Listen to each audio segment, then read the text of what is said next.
नमस्कार दोस्तों, स्वागत है आपका एस्ट्रो हिमा में। कैसे हो लोग बेटिया? सभी अच्छे? आज होली अष्टमी का त्योहार कैसा बना? बहुत अच्छा बना। सबने मत्था टेक लिया। अब हम अपने काम पे चलते हैं। हमारा 8 बजे से लेकर 9 बजे का टाइम हो गया लाइव आने का।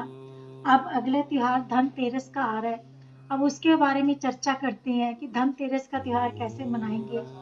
सब ने करवा चौथ का त्योहार बहुत धूमधाम से मनाया। होली अष्टमी माँ का त्योहार भी हो गया। अब धनतेरस का त्योहार आ रहा है, अब उसको कैसे मनाएं, आज उसके बारे में हम चर्चा करेंगे। बहुत खुशी हुई कि आप लोग सब मैसेज कर रहे हैं, व्हाट्सएप कर रहे हैं, कॉल कर कर सब चीजें पूछते रहते हैं। मैं आपको शुभ मुहूर्त के बारे में भी बताती हूँ और आपने क्या क्या करना है ये भी मैं बताती हूँ। फिर भी आप लोग लगातार मैसेज करते रहते हो, व्हाट्सएप कॉल करते हो, बार बार फोन कर कर पूछते हो कि ये क्या बताया है। प्लीज आप ध्यान से सुनिए और मैं सब कुछ आपको बहुत अच्छे तरीके से समझाती हूँ। अगर फिर भी नहीं समझ आता तो चलो कोई ऐसी बात नहीं, मुझे कोई आपसे संकोच नहीं है कि आप मुझे बार बार फोन करते हैं, पूछते हैं।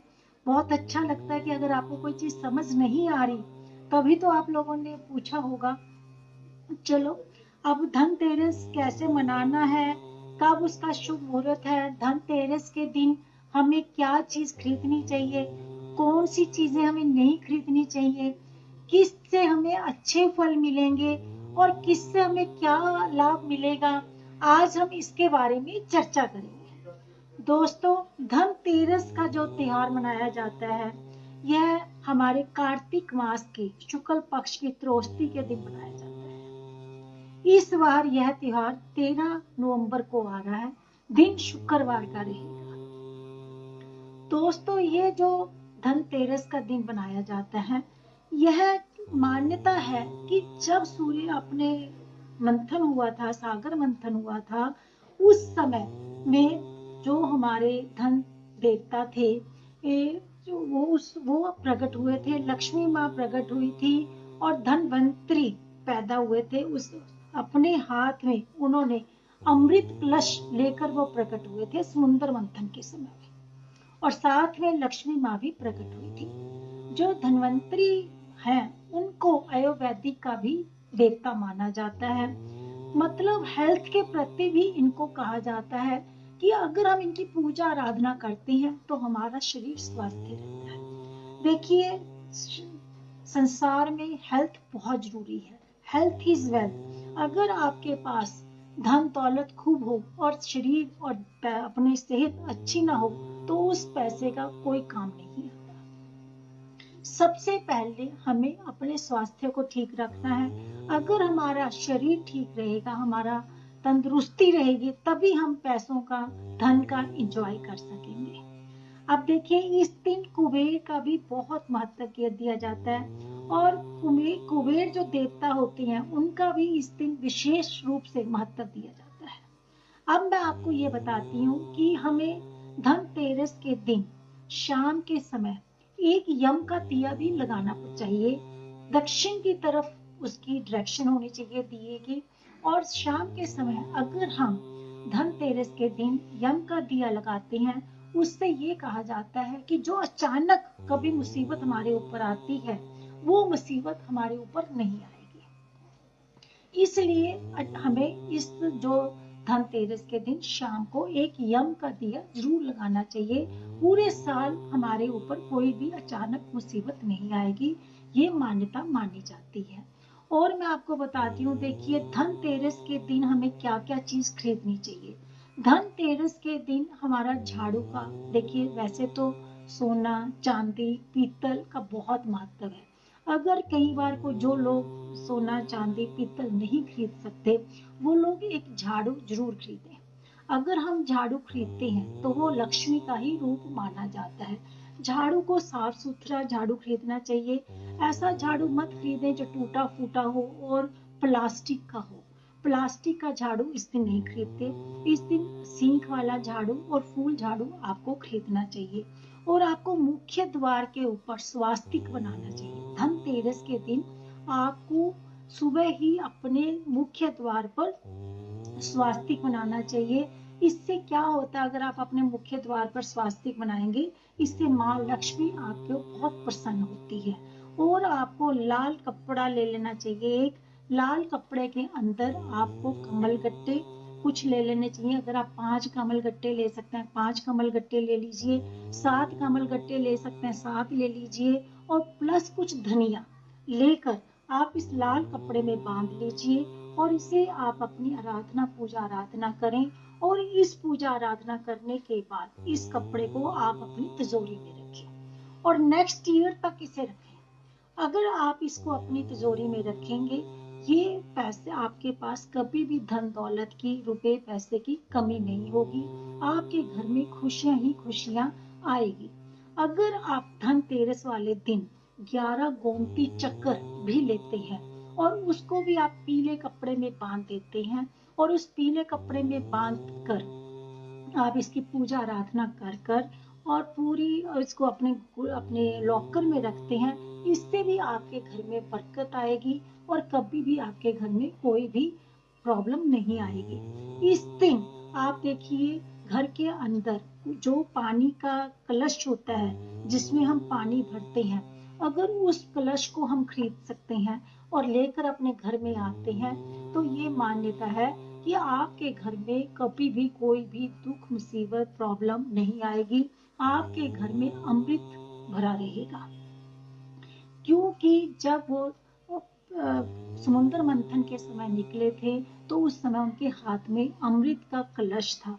कलश अगर हम अपने घर में लेके आते हैं, जल जिसमें भरा जाता है, कोई ऐसा बर्तन खरीद के लाते हैं, तो हमारे घर में अमृत ही अमृत। इट मीन्स हमारे घर में रुपए पैसे की, अन्न धन की कभी कमी नहीं होगी। इस दिन हमारे को चावल भी अपने घर में खरीद कर लेकर आने चाहिए। चावल खरीदने से ये कहा जाता है कि घर के अंदर कभी भी अन्नपूर्णा माँ की कमी नहीं होगी। आपके घर में हमेशा सौभाग्य भरा रहेगा। घर में खुशियां ही खुशियां भरी रहेंगी। अगर आप इस दिन धनिया लेकर आते हैं या धनिया के बीज अपने घर में लेकर आते हैं, उससे भी आपके घर में बहुत खुशियां आएंगी। आप अपने घर में धनियों के बीज को गमले में भी बीज सकते हैं और दिवाली वाले दिन माँ लक्ष्मी को वो धनिया अर्पण कर सकते हैं। इससे भी आपके घर में खुशियां हरियाली भरी रहेगी। जैसे कि हम दशहरे से नवरात्रों से पहले जो बीजते हैं और जो फिर पूजा करते हैं, ऐसे ही अगर आप धनिया बीजते हैं और धनिया की फिर पूजा करते हैं दिवाली वाले दिन, तो इससे भी आपके घर में सुख समृद्धि मान सम्मान बढ़ेगा। और क्या करना चाहिए, हम धनतेरस के दिन हमें नई डायरी, नया पेन, नई कलम, सब अपने नया सामान लगाना चाहिए उस दिन। जो भी बिजनेसमैन है उसमें नई डायरी को यूज करें। नई डायरी, नया पेन, सब उस दिन उसको अपनी नई भी जो आपकी पुस्तक है उसके अंदर आपको रोली के साथ स्वास्तिक जरूर बनाना चाहिए और पेन के ऊपर भी स्वास्तिक बनाना चाहिए और स्वास्तिक बनाकर उसकी पूजा आराधना मोली बांधकर उसमें पूजा आराधना करनी चाहिए। कुछ पैसा रखना चाहिए, फिर उस पेन को, अपनी डायरी और पेन को आपको पूरे साल यूज करना चाहिए। देखिए, ये छोटी छोटी चीजें होती हैं, जो हम अगर इनको करते हैं तो हमारे घर में खुशियां ही खुशियां भर जाती हैं। और देखिए, इस दिन मैं आपको बताती हूँ, आपको पान के 7 पत्ते लेकर आने चाहिए। 7 पत्ते लाकर उसके ऊपर आपको स्वास्तिक बना लेना चाहिए। स्वास्तिक बनाकर माँ लक्ष्मी के आगे आपको इनको अर्पण करना चाहिए। अगर जो पान के पत्ते हैं वो माँ लक्ष्मी को बहुत पसंद है। देखिए, इतनी सारी चीजें मैं आपको बता रही हूँ, ये नहीं कि आप सभी करनी है। आपको जो भी आपको ठीक लगता है आप उनमें से एक उपाय कर सकते हैं। जो भी आपके से होता हो, अपनी श्रद्धा और आस्था के साथ जो आप ठीक समझें, आपको वो करना चाहिए। जो मैंने आपको बहुत सारी छोटे छोटे उपाय बताए हैं, पर आपको जो ठीक लगता है आप इन उपायों में से एक उपाय, 2 उपाय, 3 उपाय कर सकते हैं, तो आप जरूर करना। इससे आपके घर में सारा साल सुख समृद्धि रहेगी, घर में खुशियां आएंगी और आपका घर मान प्रतिष्ठा से बढ़ा रहेगा। और देखिए, मैं आपको बताती हूँ, जो नारियल होता है पानी वाला, उस नारियल को माँ लक्ष्मी को जरूर अर्पण करें, क्योंकि नारियल श्री फल होता है और माँ लक्ष्मी को नारियल बहुत पसंद है। आप नारियल का फल लाकर माँ लक्ष्मी जी को जरूर भेंट करें। इससे माँ लक्ष्मी आपके घर में खुशी से खुश रहेंगी और पूरे साल उनकी दृष्टि आपके ऊपर रहेगी। और दोस्तों मैं आपको बताती हूँ, इस दिन अगर आप हवन करते हैं, हवन की भी आपको आहुतियां देते हैं और माँ लक्ष्मी की पूजा पाठ करते हैं, तो आपके घर में कुबेर देवता और माँ लक्ष्मी का वास आपके घर में रहेगा। और दोस्तों मैं आपको ये चीज बताना चाहती हूँ कि इस दिन आप क्या क्या चीजें ना खरीदें। देखिए, इस दिन आपको कभी भी कांच के बर्तन, कांच की कोई आइटम, कोई भी कांच का डेकोरेशन पीस आपको नहीं खरीदना चाहिए, क्योंकि कांच राहु का होता है और कांच नहीं खरीदना चाहिए। इस दिन लोहे की चीजों को भी आपको नहीं खरीदना चाहिए और ना ही आपको तेल जैसे रिफाइंड ऑयल, सरसों का ऑयल, ये चीजें भी आपको नहीं खरीदनी चाहिए। अगर आपने इस समय कोई नई गाड़ी लेना चाहते हैं, कोई नई गाड़ियां लेते हैं, नई सामान लेते हैं, तो आपको गाड़ी एक दिन पहले ले लेनी चाहिए, क्योंकि लोहे की चीज हमें एक दिन उस दिन नहीं खरीदनी।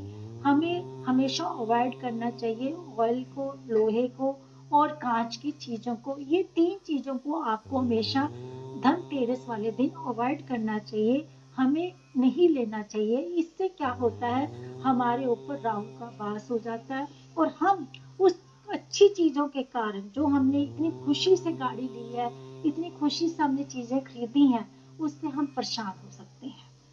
आपको ये चीजों का थोड़ा ध्यान रखना पड़ता है कि हमें कौन सी चीजें कैसे कैसे करनी है। और मैं आपको बताती हूँ, काली चीजें भी आपको इस दिन नहीं लेना चाहिए।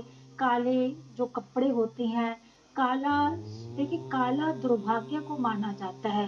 कोई भी आपको काले कपड़े, काली कोई चीज हो, काला कोई भी आपको आइटम्स किसी भी प्रकार का हो सकता है, वो आपको काले रंग की चीजों को आपको अवॉइड करना चाहिए। चांदी के सिक्के, चांदी के बर्तन, चांदी के डिनर सेट अगर आप ले सकते हैं, इस दिन आपको खरीदना चाहिए। चांदी की चीजों का खास महत्व होता है। अगर आप चांदी के सिक्का लेते हैं, उसके ऊपर गणेश जी और लक्ष्मी जी की प्रतिमा बनी हुई है, उसके ऊपर आप डिनर सेट लेते हैं और चांदी का ही कोई गिलास लेते हैं, चांदी की कोई गड़वी लेते हैं, इससे आपके घर में बहुत तरक्की होगी। कहा जाता है कि 13 गुना तरक्की होती है। अगर आप इन चीजों को खरीदना चाहते हैं, तो इस दिन आप चांदी का, पीतल का चीजें खरीदिए। इन चीजों को खरीदने से आपके मान प्रतिष्ठा बढ़ेगी, मान सम्मान बढ़ेगा, घर में लक्ष्मी कुबेर जी का वास होगा और आपके घर इज्जत में चार चांद लगेंगे। और दोस्तों मैं आपको बताती हूँ, इस दिन आपको साफ सफाई का पूरा ध्यान रखना है। आपका घर में जाले और आपके घर में जाले वगैरह आपको एक दिन पहले साफ कर लेने हैं। घर का कोना कोना साफ होना चाहिए।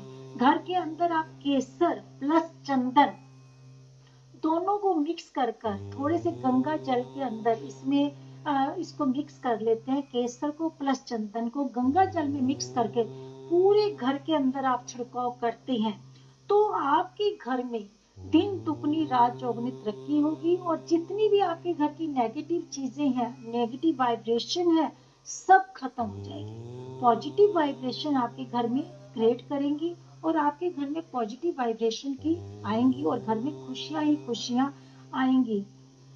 माँ लक्ष्मी के दिन आपको इस दिन जो हमारे घर की औरतें होती हैं, उनको भी हम लक्ष्मी का रूप मानते हैं। देखिए, आपको अपने घर की जो भी महिलाएं हैं, जो भी हमारी मिसेज है, हमारे घर की महिलाएं हैं, जो भी घर में आपके हैं, उनको कभी भी निरादर नहीं करना चाहिए, इज्जत करनी चाहिए। हो सके तो आप उनको कोई भी गिफ्ट आइटम, सोने की, चांदी की या कोई भी चीज उनको दिलाएं, या उनको कोई भी अपना कपड़े वगैरह कुछ भी आप उनको दे सकते हैं। मेरा मतलब ये है कि उनको खुश रखें। अगर घर की औरतें खुश रहेंगी, तो आपके घर में माँ लक्ष्मी कभी भी नाराज नहीं होगी, हमेशा माँ लक्ष्मी का वास बना रहेगा। दोस्तों ये कुछ छोटी छोटी बातें होती हैं जिनको करने से आपके घर में सुख खुशियां ही खुशियां प्रवेश कर सकती हैं, खुशियां ही खुशियां आ सकती हैं। आपके घर में इन छोटे छोटे उपाय करने से आपके घर में इतनी बरकत पड़ेगी, आपके घर में धन धान्य से भरा रहेगा। आप ऐसा करिए, आपके घर में खुशियां ही खुशियां आएंगी। आप इस दिन तांबे का छोटा सा लोटा भी खरीद सकते हैं। उस लोटे के अंदर आप 5 कोड़ियां, 5 गोमती चक्कर, 5 ये कमल गट्टे के जो होते हैं इनको रखकर लाल कपड़े से बांध दीजिए। फिर इसको आप तिजोरी में रखिए। आपके घर के अंदर कभी भी पैसों की प्रॉब्लम नहीं आएगी। आपके तिजोरी साफ सुथरी कर कर आप उसके अंदर इन चीजों को रखिए। अगले साल तक इन चीजों को ऐसे ही पड़े रहने दीजिए। आपकी तिजोरी कभी खाली नहीं होगी, हमेशा पैसों से भरी रहेगी। दोस्तों ये कुछ छोटी छोटी चीजें हैं जिनको अगर आप करते हैं तो आपके घर में खुशियां ही खुशियां आएंगी। माँ लक्ष्मी को बेल पत्तर भी बहुत पसंद है। आपको 11 बेल पत्तर लेकर उसके ऊपर स्वास्तिक बनाकर लक्ष्मी जी को चढ़ाएं। इससे भी आपके घर में खुशियां आएंगी। इस माँ लक्ष्मी को कमल के फूल, गुलाब के फूल की पंखुड़ियां, कमल गट्टे सब बहुत पसंद है। कमल का हर जो छोटा से छोटा हिस्सा है वो भी लक्ष्मी माँ को बहुत पसंद है। आप कुछ भी उनके ऊपर अर्पण करते हैं, कुछ भी चढ़ाते हैं, सबसे भगवान माँ लक्ष्मी हमेशा खुश हो जाती हैं। सबसे बड़ी बात है दोस्तों, आपके अंदर श्रद्धा भावना होनी चाहिए। आप मेरे कहने से इतना सामान सब इकट्ठा कर लें और करें, पर मन में श्रद्धा नहीं है, मन में भाव नहीं है, तो कुछ भी करने का फायदा नहीं है। अगर हमारे मन के अंदर श्रद्धा भावना होगी तभी हमारी चीजों का फल मिलेगा। इन छोटे छोटे उपाय को करके आप अपने घर को सुख समृद्धि से भर सकते हैं, अपने जीवन में खुशियां ला सकते हैं और अपने घर में धन दौलत ला सकते हैं। माँ लक्ष्मी का वास हम आपके घर में हमेशा रहे और हमारे जीवन में खुशियां ही खुशियां आए। मेरे YouTube परिवार हमेशा खुश रहे, दिन दुगनी रात चौगनी तरक्की करे, हमेशा मेरी यही मनोकामना रहती है। दोस्तों आप सबको अगर मेरी वीडियो पसंद आती है आप इसे लाइक करें, शेयर करें, सब्सक्राइब करें। आप जुड़े रहें एस्ट्रो हेमा के साथ। आप सबको मेरा नमस्कार।